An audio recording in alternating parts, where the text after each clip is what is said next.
I'm Ashton Addison from EventChain for Investmentpitch Media and FinTech News Network. And today on Blockchain Interviews, we have Richard Ells, the CEO of Electroneum. Richard, thank you so much for being on the show. It's a pleasure to have you here today.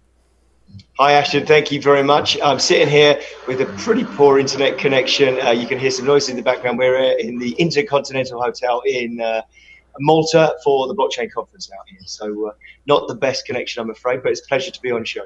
Yeah, no worries. Thank you for taking your time out of the conference to come on the show, and I'm really excited to hear a little bit about Electroneum. If you would kick it off for the viewers, I know that Electroneum is a mobile-based payment system utilizing blockchain, but could you give your thesis on why you started Electroneum and what are the solutions that you were looking to provide?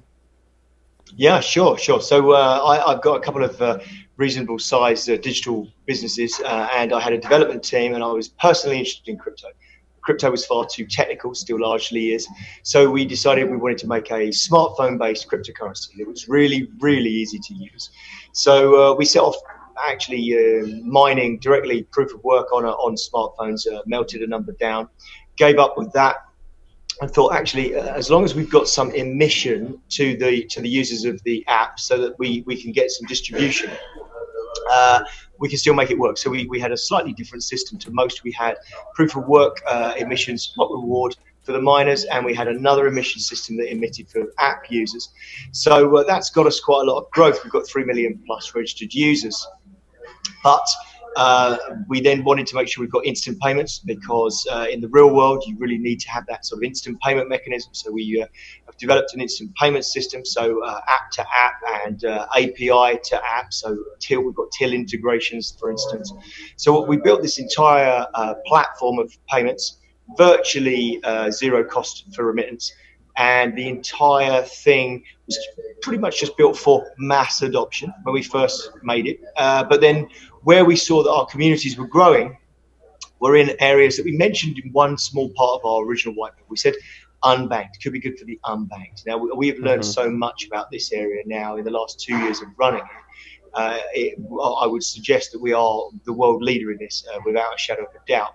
So our entire premise now is about financial inclusion and enabling small micro payments of remittance, effectively, of value from the global north to the global south. So if somebody in the United States or Canada wants to send $3, $4 to somebody who's just done some digital work in, say, Indonesia, they would be able to do so at a very, very tiny cost. So that's the sort of premise. We've done quite a lot more because we've been grafting for 2 years writing software. But in a nutshell, that's what Electroneum is for and what we're doing. Great. Well, thank you, Richard. And I heard a lot about Electroneum growing really quickly and one of the fastest growing crypto projects. So congratulations to that. What would you say is the keys behind how you guys grew so quickly? Yeah, it's our emission system that rewards people. So just for downloading the Electroneum app, you can start getting a small reward. That reward is not universally the same. So if you're sitting in Canada right now and you install our app, you might earn 20, 30 cents in a month or something of value of ETN. But if you are in Uganda, then you're more likely to be earning somewhere closer to $3 worth. So we're distributing the ETN via our app to engage users and to bring users on. But it's also a bit like a free sample. So you get your free washing powder sample through the post, and you think, I'll never use that brand. You shove it in the machine. Oh, whiter than white. So you then decide to change to this brand. So people don't trust cryptocurrency in the developing world. That's something that we learned when we had boots on the ground. So we thought, okay, let's make sure that we're giving them something that they can use. So we hooked up with some mobile operators, and there's a number of countries: Brazil, Tanzania, Uganda, Nigeria, Turkey, South Africa, and that list is growing. Where you can buy airtime and data directly through our app, directly in ETN. So you can earn a little bit, then you can buy some airtime, and once you've suddenly topped up your phone and you now have airtime in minutes that you didn't have a moment ago, suddenly a little light bulb goes ping, and you go, this is real. This is not a scam. This is not something that's taking from me. It's giving to me. So we're very much at that stage at the moment where we've been giving away and growing a network. But then again, we're boots on the ground. We've realised that pure entrepreneurial spirit, which is what we thought would make this thing take off. You've seen every crypto project that just thinks, let's build it and they will come. Mm-hmm. And what we've done is we've built it and they haven't come. And then a lot of people would say 3 million people is they've come. But I'm really about mass adoption, tens of millions, hundreds of millions of people. So we said, okay, what is it that we need to unlock this next stage? And so we've got a piece of software coming out in 2 weeks that's all about allowing people to sell their services a bit like Fiverr or Freelancer. So sell digital services, and then the people in the global north can pay for those services with a credit card. Remittance takes place via a clever mechanism of ETN into their phone. Again, like I said, virtually no cost. We don't take any percentage. And then they end up with some value. So this enables someone to sell that couple of dollars or $3 service, haven't had to use the banks, and that value arrives with them. So we're giving people a new way to earn. It's never been done. Very exciting. That's very exciting. And I saw that you guys recently went into, was it Africa, Brazil, and Turkey you've been focused on.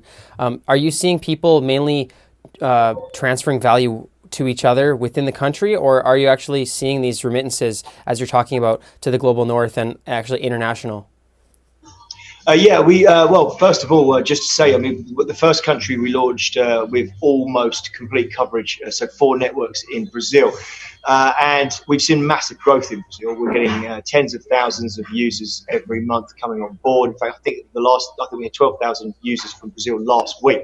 So we're getting huge growth in Brazil, and we've done $28,000 worth of equivalent ETN top up last month in Brazil. So the growth strategy is working to get people on board.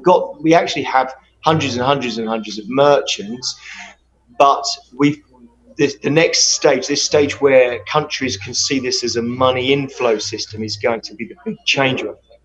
So as soon as that goes live, we've got a great community. So once again, always a massive thanks to our community. We put out an email and social to ask people to come on as beta testers for our Any Tasks freelancer platform, and we had 25,000 people come on and say, yeah, we want to be a beta tester. 7,500 of them took the time to fill in a massively detailed questionnaire that's given us a real insight into what people want and what people need. So we're just super excited is the thing I always seem to look back at myself saying. Yeah, so it sounds like you guys are well on your way.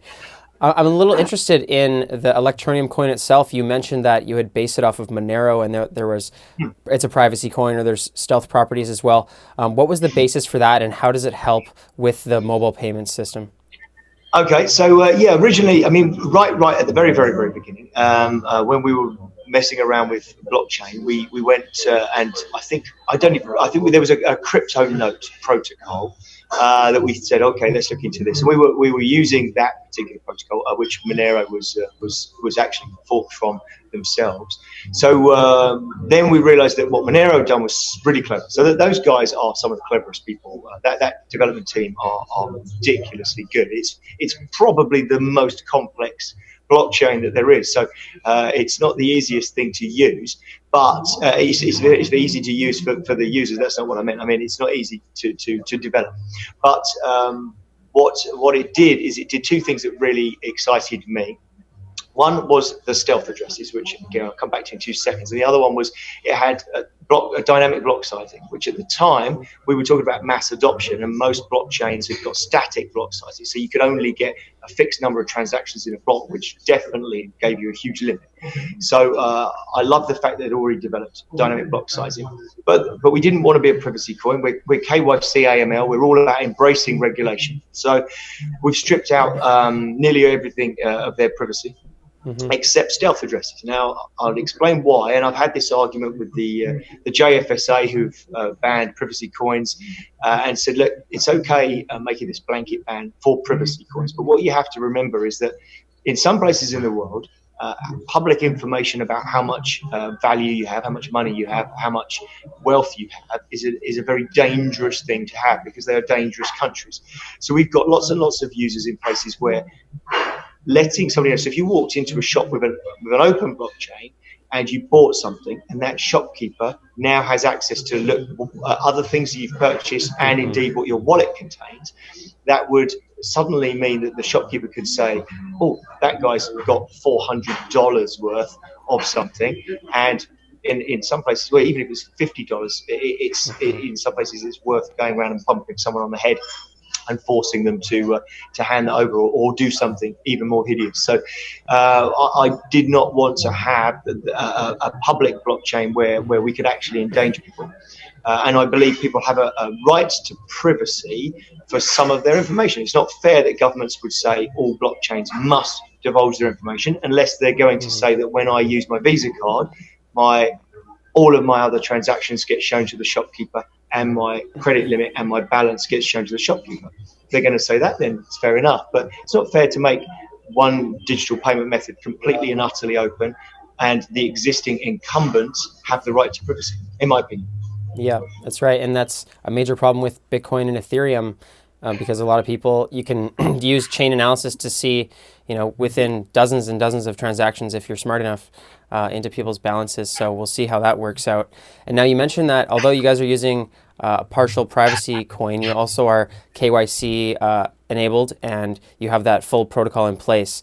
Now, how does that benefit the end users, and why is it necessary?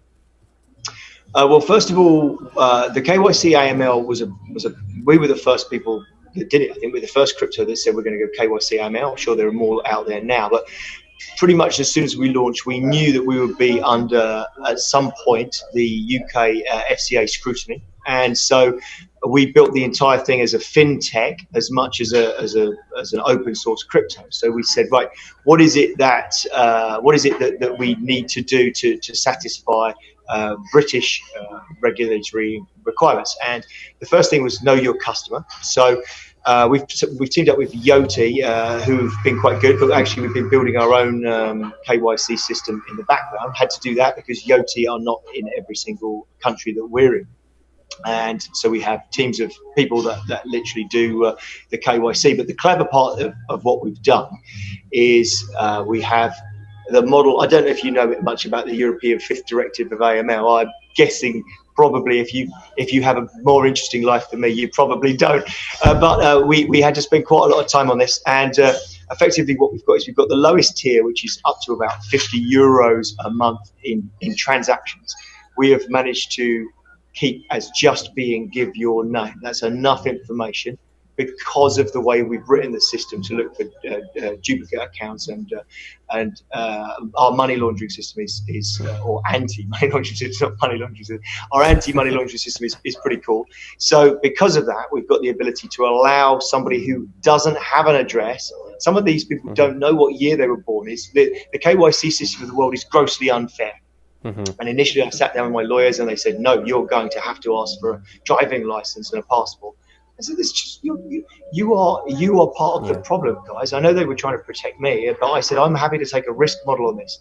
These guys are sitting there in their mud hut. They are not money launderers. They're just trying to get themselves out of poverty. So I said, I'm quite happy to take a risk model on this. And that's pretty much what we've done. So that lower tier you can get onto just by giving your name. Then the next tiers up, you start getting into needing national ID. And nearly all these countries have a national ID available, but more often than not, it has a cost associated. So we can give those people the ability to earn enough value to be able to draw value out of the global north to jump into the KYC system at a higher level. Then we've again achieved a goal. And if we only ever manage to allow people to earn another $50 a month, let me assure you that does something absolutely enormous as well. That's incredible, Richard. Oh, sorry. Funny little thing there. If you saw me look up, somebody just held a little piece of paper up above the video. One other thing, of course, is that the regulatory environment that we're working in is also good for us to do these deals. So you can't work with corporates and have partnerships with people unless they feel that you are within a regulatory environment. And so that's been really critical as well. Definitely. Now, what are the goals moving forward for Electroneum? Are you guys looking for more strategic partners, more people to help build the networks, more team members or investors? What is it that you need specifically? Okay, well, at the moment, what we've done is we've knuckled down for the last 2 years and just got on with writing software. Like I say, we learned so many things from being on the ground and actually working with small merchants and doing things. Yes is the answer to more to more partnerships. We need that, and I think from certainly we're only just launching this Any Tasks platform. Our blockchain now, by the way, is not proof of work. It's run by NGOs. We've created a whole new protocol called proof of responsibility. We've had it checked out by the chap who virtually invented blockchain, or was co-inventor of blockchain, is Dr. Scott Stornetta. He likes it, so you can Google him and what he said about it. It's been an interesting journey. So now we've got this thing where we've got NGOs that are promoting us on the ground. They're all vocational NGOs. So we have built this platform to enable them to sell their digital services, but we've also started a not-for-profit that goes live in Q1 of 2020, and that's called Task School. TaskSchool.com is being promoted by the NGOs, and they're helping us create e-learning, completely free to the end user, so that someone can come with no skill and learn very, very basic skills that can just be done with their smartphone. So this may be locational videos talking about people's companies, so promotional stuff that's just video based, but with a sort of CSR angle, corporate social responsibility type of angle. We've done some great work with people with sandboxes where they can draw out logos and company names, and then use stop frame animation apps that are free to enable them to make social media content for SMEs, things that are literally so easy. But if an SME can buy a stop frame animation of their logo being made in a sandbox or or with leaves or with just stuff that everybody can get access to, then pay $3 for it, they will do it. We've already tested this. I have a ready-made market for this in one of my other businesses anyway, which is social media management company. So we're going to be buying from this thing ourselves. But there will also be loads and loads of other buyers, and we'll be marketing out to digital agencies to pass it on to their clients. So if you can get that first layer, we can get people to be able to earn enough value to be able to buy a laptop, then you unlock, absolutely everything in terms of digital learning. They can learn any new skill. So quite excited to take people on that journey. Definitely, Richard. And if people are looking to get involved and help with Electroneum, what's the best way for them to reach out? Yeah, if you've got opportunities anywhere, we're talking to utility companies, so it's mostly about the developing world.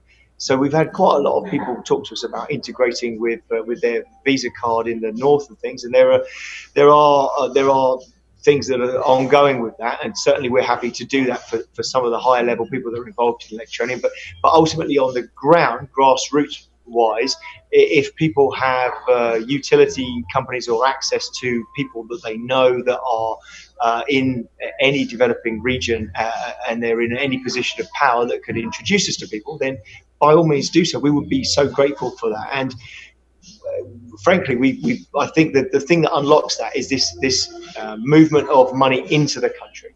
So when we've been engaging with governments, we've often found that their fear of Bitcoin, and some of the governments that see Bitcoin, they're wary about it anyway, let's put it that way, or some of them have outright banned it.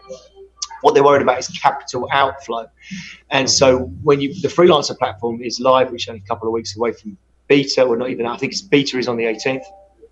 So when that task platform goes live and they can see, so not just me spouting on about it, but genuinely actually see it, that this is a way of driving money into the economy, then I think that unlocks some of those partnerships that are currently stalled, should we say. I think, we've put so many conversations in place that as soon as you get somebody who's been around for a little while and they have a brand, cryptocurrency is still in its infancy, and people are rightly worried about their brand. So tying their brand to cryptocurrency is quite a big decision for them. But when you're not just tying it to a cryptocurrency, you're tying it to a thing that is improving people's lives and very visibly improving people's lives, I think it's going to be much easier to get them over the line. Certainly, whenever I've talked about any task and what we're doing, the excitement level, even here, it's been really, really good. Actually, I've been really pleased when we've just been talking about building a smartphone-based payment ecosystem.